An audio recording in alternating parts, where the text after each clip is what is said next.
Hi, everybody.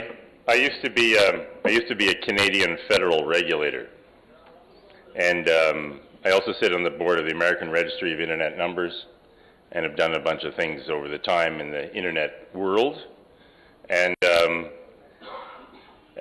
some sort of revelations as time has gone on about what it's like to be a regulator and to travel between the worlds of the internet, where things are largely working, and the world of government, well, you know government. So, we're all in the internet business, and the internet is part of the world that really is working. People meet at these conferences to make deals, exchange packets, get things done. Could I get this on? Good. And the internet exchange points exist to solve certain problems. They have a happy story to tell. They're all successful. And this world of the internet is embedded. The internet as a world is embedded in an older world of telecommunications. So you have this extremely modern and up-to-date idea of communications. And it's embedded in an older world. And I want to talk about the relationship of that older world to the new one that's coming into being, or that has come into being. So that's what we're talking about. Old world, new world, and how they don't quite get along. So the purpose is to get regulators to understand the world they're trying to regulate, or not trying to regulate, to prevent them from regulating what doesn't need to be regulated, and to know the difference between the two domains. And in general, my message would be the internet, of course, is working fine, leave it alone. In the telecom world, there's seldom enough competition, and that's a problem for you people to get access to facilities. And regulation and oversight is needed at that level, not at your level. Now, I don't know who this brilliant guy was, but he said that as recently as 2013, internet exchange points had gone unnoticed, but obviously not by you people. And from 4 network access points in North America in 1995, there's 86 in 2013. And there's now about 350 internet exchange points, depending on how you count them. So, in Europe, since the 1990s, the European actors, telcos turned to ISPs and new competitors, realized that exchanging their traffic locally brought large cost savings. And thus, in Europe, the not-for-profit model came to be the standard, of which I could say that D6, AM6, etc., are typically owned by their association. Customers provide advice to an advisory board, and they have the ability and have the characteristic of publishing their data, their membership, their service offerings, and detailed specifications of their infrastructure, all of which is very helpful.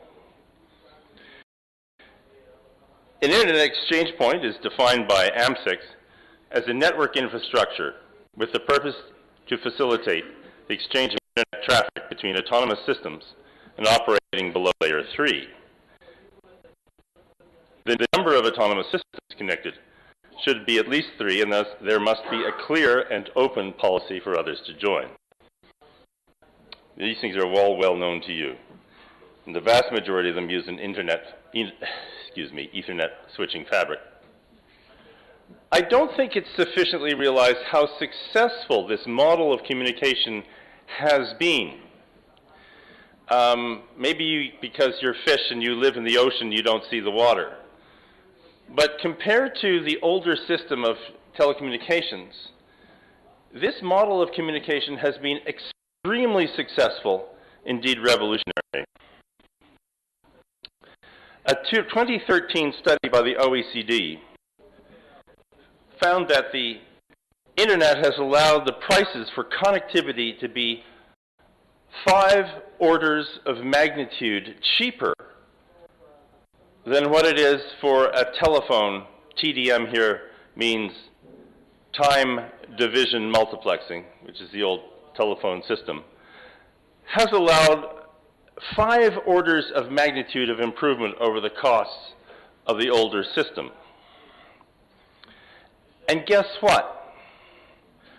All this success has been achieved without intervention by regulators, by governments. So you might ask, why is this form of communication so cheap? Well, in one sense, it's the efficiency of packet routing and competition in internet markets and flexibility in routing arrangements. And other sources of information confirm that while the internet has been growing in traffic, unit prices have been dropping. I'll skip over the slide briefly so we can get on to what I really want to say here. Volume going up, prices going down, and a 5 of magnitude improvement over the best telecom pricing. Now, the internet itself has developed a highly efficient market in connectivity, all of which has been based on voluntary contractual arrangements. You do a deal, you don't do a deal. That's the deal. And that same OECD study showed that there were 142,000 peer arrangements, the terms and conditions of which are so generally agreed that 99.5% of those agreements were concluded without a written contract. This means essentially this is a trust business, and it means that transaction costs are low, and each party must agree that the deal adds value to them. So this is a highly competitive market running on trust and contractual arrangements.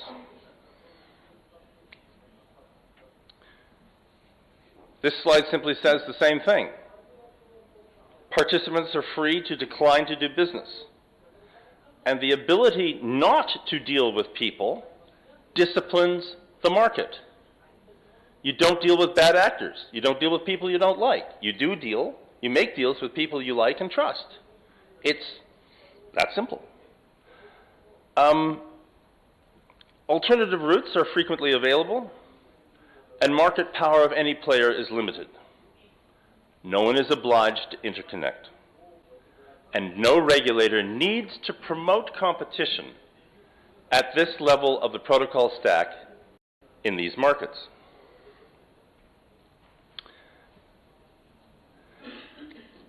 The body of European regulators for electronic communications called Barrack issued a report on IXP issues 3 years ago. It arose in the connection of net neutrality debates. They highlighted that internet connectivity market and hosting services has grown from zero to multi-billion euro business in 15 years on a commercial basis. And that peering and transit relationship arrangements developed without any regulatory intervention, although the obligation to negotiate interconnection applies to IP networks as well. These agreements have been largely outside the scope of activity of national regulators in Europe, and it appeared to be justified due to the competitiveness of the transit markets on IP backbones. And I must say, as reading this, as having seen some regulatory interventions in my time and regulatory understandings, the Barrack report is really quite good, and reference is given to it at the end of the article, so you can find it. Now we're going to go back to dinosaur world. Now we're going to go back to ancient times, and we're going to talk about the old telephone system. The assumptions and facts relevant to our world, the internet world, do not apply to the older TDM telephone world. Maintaining the rule of law and open markets and promoting competition is a vital job of regulators. But the way it has been done in telecom markets is conditioned by the older economics and physics of the telephone era. And so, in order to come to understand this older world, we need to have a look at it. And this may not exist for you, but I need to clear up an ambiguity in the use of language here, which is important to understand. Because when I use telecom language, I'm going to use some words that are different in meaning than when they're used in the internet world. In the internet world, you speak of transit at layer 3 of the 4 of the protocol stack. Transit in network and transit in transport, there's layers 3 and 4. And my point is that competition is usually adequate at those levels, and usually not adequate at layers 1 and 2. I'm going to use the word transport in the telephone world as referring to the transportation at the physical layer. In the internet model, no right has been granted by regulatory authorities to acquire interconnection with another party. And this is proven, as we shall, to be highly successful. In the telephone world, a right to interconnection, that is, regulated access to facilities, is often the underpinning of competition in facilities. So one world you have no regulatory intervention, and the other world you have very extensive regulatory intervention to make it work. So the success of the internet IP models for traffic exchange followed upon policy decisions made in the old telecom world to increase competition, that is, in competition in facilities. And there's been a close relationship between opening up those telephone markets to liberalize policies and the development of the internet. So this world of ours emerged out of an older world, and it emerged because of policy decisions made to release the energies of the internet by opening up telephone markets. So among the threats I see to the internet is extending regulatory concepts from the old telephone world into ours. Some of them might be like extending the lifetime of old policy goals, such as equal geographic service in different markets, or treaty-based revenue settlements. And so part of the thing you have to do, as I once did as a telecom regulator, is to stop applying the old rules to new situations. So how much competition is enough? How many facilities-based carriers is optimal for transport at layers 1 and 2? And what is the number below which we run into problems? And here we pass out of the old world and into the one pass out of the new world and into the one of competition policy. We're not talking about the minimum number of interconnecting networks we need for an internet exchange point, which is basically established as 3. We're talking about old telecom transport facilities. And here we get into borrowing words and language from competition law. Everyone has basically agreed, and it's been observed over the centuries actually, that the monopolist, the sole supplier, has incentives to restrict output and raise prices. That's bad. And competition regulators consider that competition between duopolies, if only 2 players are in the market, as they come to unspoken accommodations with each other, and I use the example of Coke and Pepsi, but they come to unspoken accommodations not to really compete. And so with 3 competitors in the market, some real competition begins. And usually because competitor number 3 is smaller, more agile, is the upstart, and is not the 2 former large players. I'm not going to go into extensively how you measure competition. Canada and the United States have their own forms of measuring market concentration. But when you think about it, it's like, do we allow these companies to come together? Then you have to figure out whether competition is going to be reduced. And each society has their own measurements of how competition is reduced. But the basic problem is you don't want competition reduced between certain size, and then you start losing the advantages of competition in carriage facilities. And here we give the examples taken from Canada and the United States. You don't need to memorize them for the exam. In Europe, the latest answer we've given is that there's no magic number of mobile operators in a market, according to European Commissioner Margrethe Vestager last year. So a few years ago, it seemed like 3 competitors was the magic number, and now they're concerned that maybe that number is too low. So policy switches around, but basically 4 or 3 competitors is what the European market tries to maintain in each national jurisdiction. So why is there such a tendency for things not to be competitive at the level of physical infrastructure? The wires, the microwaves, the poles, all the things that carry signals one place to another. Their problem is huge. They face enormous costs. They face thin profit margins.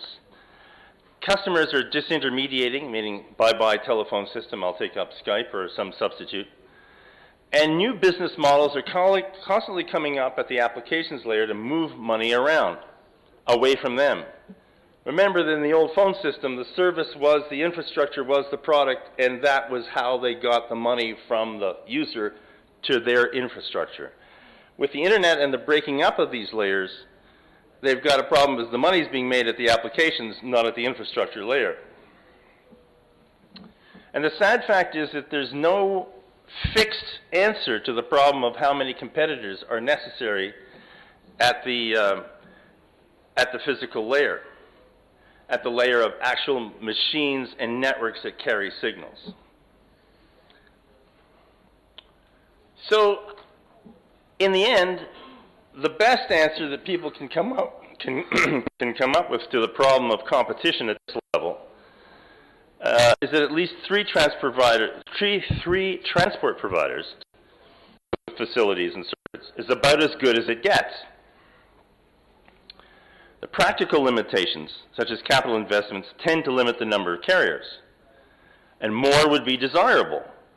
But fewer than 3 produces the problems associated with unspoken collaboration between 2, a monopoly with 1. So, as we move from the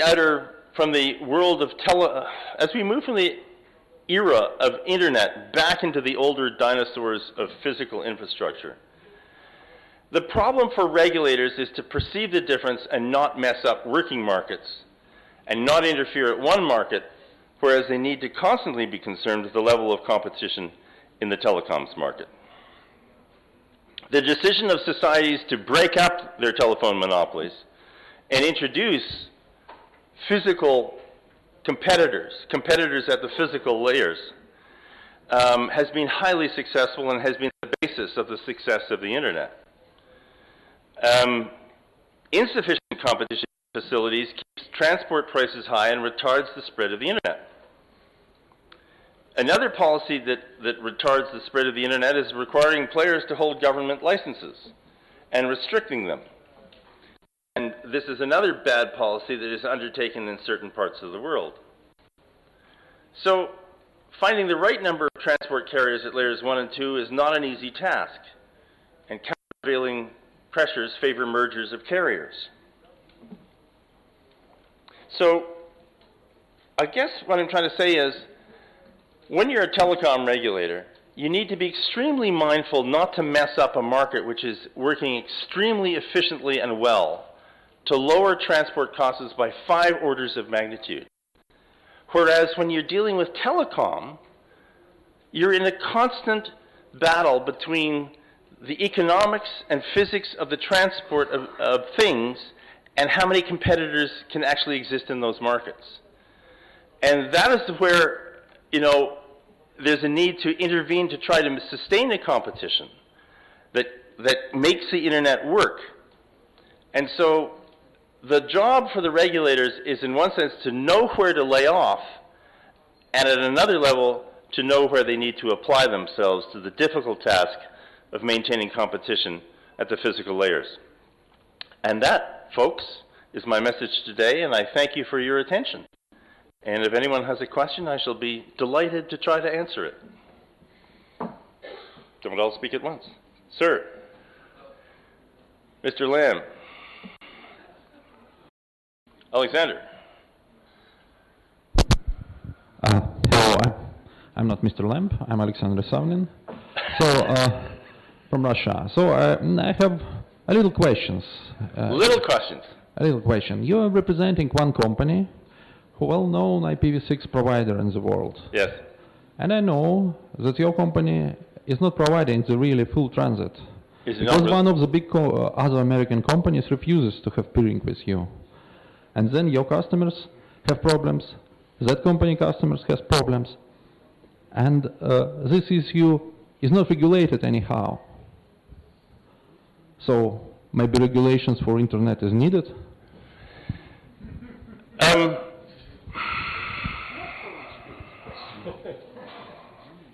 I think that the appropriate answer, I'll put on my economist hat. Where there are suitable alternatives and where the market is, roughly speaking, working, it's extremely ill-advised to set up regulatory programs to oversee markets that more or less work competitively. And the problem also with regulation is you have to remember that just fill up this room with people, okay, and imagine they're all regulating you. And their salaries and their career paths are dedicated to maintaining the problem that causes them to be employed. So that you really must think about two issues when you come to regulation. First of all is that mortals, humans, engage in it, and not all of them are terribly bright.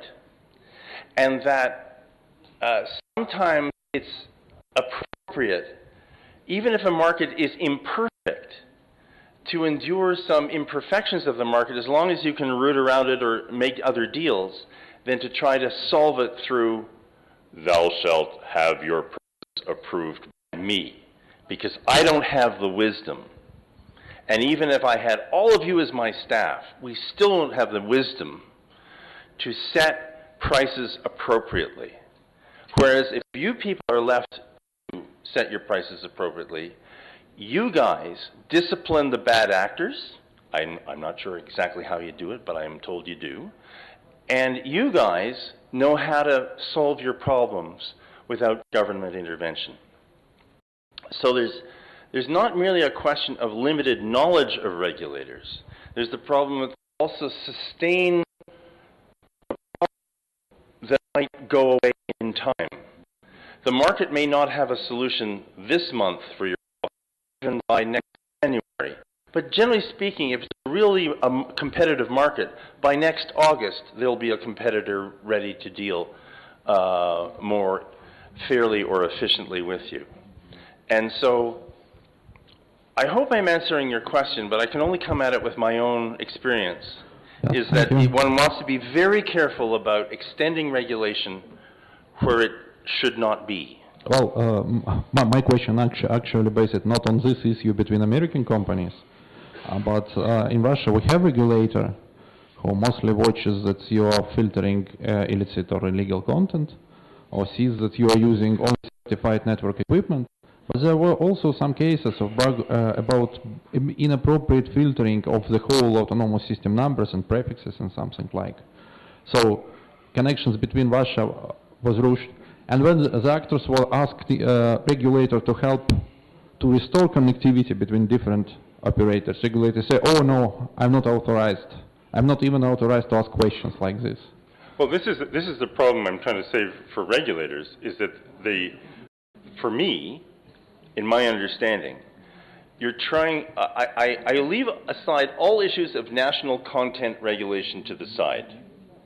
It seems to me that people who are running internet exchange points need to be able to have the ability to exchange traffic among themselves and to use facilities, and you want to have at least 2, maybe 3, 4 would be great, carriers to carry your traffic. I'm seeing the problem arises in trying to engender competition at the level of physical facilities so that there is enough there. I can't speak to national regulatory content. Canada has its, England has its, Russia has its, not my purview. So I'm going to stay away, I'm going to be political for a moment and stay away from that. But question is answered. Dimitri. Yes, nice. Thank you for a new version of alternative history. You're welcome. Yes, because I never think how young. Remember when the elephants were. You don't remember what? You don't remember when elephants were really big. Okay. I want to remind the short history because here we are still Europe, and as Soviet Union identified by Europe as Europe. I want to remind you that privatization of telecoms happened in Europe 1st January 1993. I remember very nice because 2 years we worked here in Soviet Union, and after the Soviet Union destruction, here we were free, no regulation. A few years, no regulations. Europe required from us, and EUNet can be, it was European Union user group, we were members. They can provide services. And the key advantage of what's happened, what's really behind it, was just privatization. All other was the consequences. It's just small remark. Everything It all happened very fast. Yes, absolutely. But initially it was national. It was no, we have no regulators at all, you know, simply. All was forbidden. Just small remark. Yes. And for me, key point, it's a privatization. It's the same as happened in North America with AT&T. Thank you. You're welcome. Allow me to agree. Rick Lamb, I can, but this is really not as I can. This is focusing on the last part of your talk about facilities, competition of facilities. Yes. This sounds like a topic that is near and dear to your heart. How often have you seen in young governments around the world things that maybe have changed, where the lack of regulation has really made this an opportunity? I'm looking at this as an opportunist and someone who's stuck in the U.S. in duopolies always. And when I go to a place like Nepal or someplace, I look on the pole, I see 50 different ISPs hanging up there, and I go, oh, I wish I could have that in the U.S. I would have pure, open competition. I could just string my fiber, you know, between places. But my question is, how often, you know, across the I don't have the experience and range of geographical interest to know, but I can say that the problem that we start out with, when you start out with telephone monopolies, then your problem is to get more competition at the physical layer whereby things can be made to be competitive. Because this market, the one we're in here, of internet exchange points, is competitive. And you don't want someone vertically integrating up to impose the old rules of monopoly on this new world. Okay, since we're agreed, let's find something else to disagree about. But not now. Thank you all very much. I appreciate it. Thank you, Steve. Thank you.